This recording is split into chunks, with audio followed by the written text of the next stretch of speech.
In this bite, we're going to talk to Coach Raymond about the big question of salt. To salt or not to salt? What do you think, Coach Raymond? So on the carnivore diet, early on, we definitely insist on salting. As a matter of fact, I always tell my clients when you first start, you want your food to be just a little bit above salty. So salty, not just to taste, but a little bit more than that.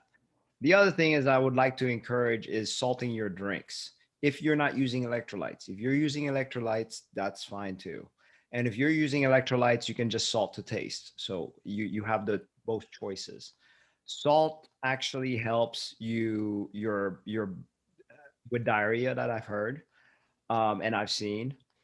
And salt also helps with keeping your energy kind of stable. What happens in the initial part of the carnivore diet is your body starts just dropping a lot of water just out of its body because now it doesn't have fiber in a way. So without fiber in the way, there's nothing to trap that extra excess of water.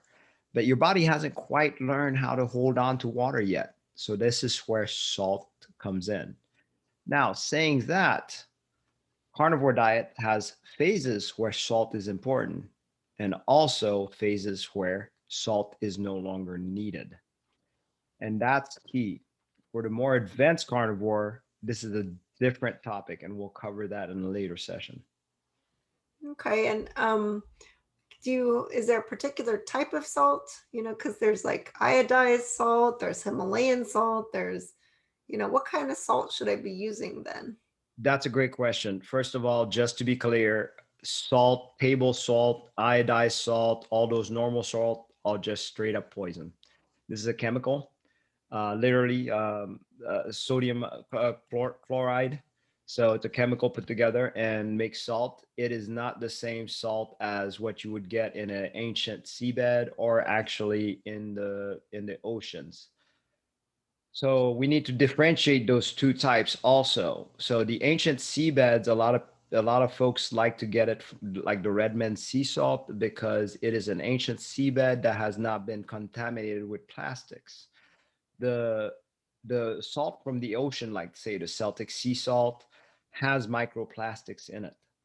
And some folks say that it could be problematic later on for estrogen dominance and also possible cancer creation. I don't know the answer to all of that, but it sounds like the safest bet are your Redmond sea salt or Himalayan salt.